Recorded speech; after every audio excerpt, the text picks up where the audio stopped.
Assalamualaikum warahmatullahi wabarakatuh. Selamat siang Sobat Garuda, fans Timnas. Kembali lagi di konten ke-40 gua kali ini di channel Fiska Barsya ID, VBI. Sobat Garuda, kembali lagi. Tentunya selalu gue memberikan doa untuk kesehatan Sobat Garuda dan semua ya. Semoga selalu diberikan kesehatan dan kelancaran dalam setiap rezeki dan niat baiknya. Oke, Sobat Garuda, di konten gue kali ini gue mau ngobrol ringan aja terkait jelang laga babak utama babak kualifikasi Piala Asia U23, di mana malam ini tepatnya jam 7 Indonesia U23 akan menghadapi China Taipei U23 di Stadion Manahan Solo. Oke. Jadi Sobat Garuda, ini kan kemarin itu Sintayong ternyata menemani timnas senior ya lawan Turkmenistan gitu. Jadi awalnya gue pikir asistennya yang akan menemani timnas senior, ternyata Sintayong. Jadi Sintayong selepas laga mungkin tadi pagi langsung terbang ya ke Solo untuk menemani skuad U23 dalam babak kualifikasi Piala AFC U23. Nah, malam ini Sintayong dan timnas U23 akan memainkan laga perdana menghadapi Chinese Taipei. Skuad Chinese Taipei ini yang gue lihat, yang gue baca dari beberapa media, sebagian besar ini diisi oleh pemain-pemain dari universitas. Ya, jadi China Taipei ini kan kalau dari sejarah sepak bolanya, budaya sepak bolanya kan tidak kuat ya. Tidak seperti ras Asia Timur lainnya, seperti Jepang atau Korea Selatan lah gitu. Nah, kalau China Taipei ini sebetulnya atau kita biasa kenal dengan Taiwan, dia tidak memiliki sejarah sepak bola yang baik, sejarah sepak bola yang bagus lah di level Asia tentunya. Jadi menghadapi China Taipei nanti malam yang sebagian besar pemainnya diisi oleh pemain universitas dan hanya ada 4 pemain pro-nya.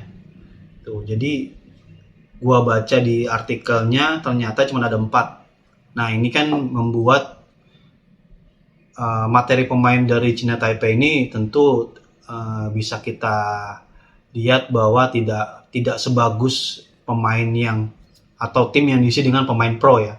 Gitu. Tapi tentu timnas U23 Sintayong juga tidak mau menganggap remeh, meskipun di pertandingan perdana China Taipei ini kalah 0-4 oleh Turkmenistan ya. Jadi China Taipei sudah bertemu dengan Turkmenistan di laga perdana di hari Rabu ya, Rabu atau Kamis. Itu mereka kalah 0-4 dan terlihat di situ bagaimana Turkmenistan sangat mendominasi ya. Bahkan awalnya Turkmenistan mungkin menganggap bermain pressing adalah cara terbaik untuk bisa meredam Turkmenistan. Tapi ternyata tidak berjalan strateginya, sehingga mereka tidak mampu berbuat banyak menghadapi Turkmenistan hingga akhirnya kalah 0-4 oleh Turkmenistan. Nah, skuad Indonesia sendiri yang akan bermain melawan Turkmenistan tentunya materi pemainnya sangat wah ya, bisa dibilang ini timnas U23 rasa senior. Timnas U23 tapi sebagian besar pemainnya justru banyak yang bermain di timnas senior. Seperti Alkan Begat, Alfreanda Duangga juga nanti akan kemarin main lawan Turkmenistan, kemungkinan dia akan langsung ke Solo untuk bergabung dengan U23. Ada Pratama Arhan, kemudian ada Marcelino Ferdinand. Tentu kita juga tidak lupakan ada pemain yang bermain di Eropa seperti Ivar Jenner dan Rafael Strijk. Materi pemain skuad U23 ini banyak pengamat yang mengatakan, banyak fans timnas juga yang mengatakan ini sangat dalam tanda kutip mewah ya. Bahkan bisa dibilang lebih mewah daripada timnas senior sendiri gitu. Namun tidak bisa dipungkiri juga tim U23 ini kan baru berkumpul, baru terbentuknya itu dalam waktu yang singkat ya. Dan sebagian besar ini kan kemarin sudah bermain juga di Piala AFF U23 yang kemarin masuk babak final ya. Jadi kalau melihat materi pemainnya tentu Ini membuat kita fans timnas Sobat Garuda memiliki optimisme tinggi bahwa Indonesia bisa mengalahkan China Taipei nanti malam. Dan gue sendiri sebagai fans timnas tentu memiliki harapan yang sama seperti sobat semua. Memiliki keyakinan bahwa Indonesia mestinya bisa menang dengan mudah ya nanti malam gitu.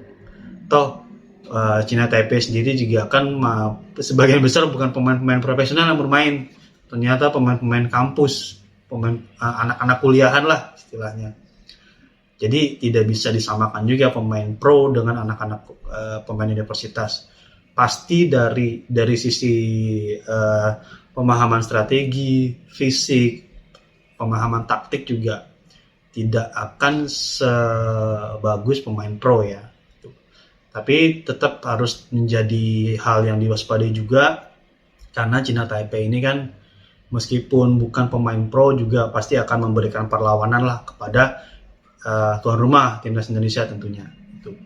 Nah, kalau melihat pertandingan nanti malam, kalau melihat dari susunan pemainnya sih gue rasa tidak akan banyak berubah ya. Mungkin dari sisi penjaga gawang akan diisi oleh Hernando Ari Sutaryadi. Kemudian dari back mungkin ada duet Rizky Ridho dan Ferrari, atau Rizky Ridho dengan Elkan Bagat bisa juga. Dari fullback kiri nanti bisa diisi oleh Pratama Arhan. Fullback kanan juga nanti bisa diisi oleh Alfrenda Dewangga, atau misalnya dari pemain yang biasa bermain di sisi kanan pertahanan Indonesia. Kemudian di tengah nanti ada Marcelino, lalu nanti ada juga Ivar Jenner. Di sisi kanan nanti ada pemain-pemain yang biasa mengisi di pos yang biasa diisi. Kemudian nanti di depan itu kemungkinan diisi oleh Rafael Strijk ya sebagai goal getter gitu, yang akan menjadi tumpuan untuk mencetak gol ke gawang China Taipei. Nah, melihat materi pemain yang sangat mewah dalam tanda kutip, materi pemain yang seperti rasa senior, ini membuat kita sebagai fans timnas merasa yakin bahwa kita bisa mengalahkan dua lawan di babak kualifikasi ini, yaitu China Taipei dan Turkmenistan U23. Karena hanya kemenangan dan hanya juara grup yang bisa memastikan Indonesia lolos ke babak utama Piala Asia U23 di Qatar ya, yang akan dilaksanakan atau digelar di bulan April. Semoga Indonesia bisa memberikan hasil maksimal malam ini, Sobat Garuda, dan bisa memberikan 3 poin agar bisa menjaga peluang lolos ke babak putaran final Piala Asia. Oke, Sobat Garuda, tadi sedikit obrolan ringan gua tentang jelang laga antara Timnas U23 melawan Timnas China Taipei U23 dalam gelaran Qualifiers Asian Cup Under 23 yang akan bermain malam ini. Oke, Sobat Garuda, sekian mungkin informasi dari gue, update timnas, bahas timnas di channel Fiska Barca ID. Semoga bermanfaat, semoga memberikan informasi yang lebih kepada Sobat Garuda. Kita ketemu lagi di konten gue berikutnya. Salam olahraga, salam sepak bola Indonesia. Thank you. Assalamualaikum warahmatullahi wabarakatuh.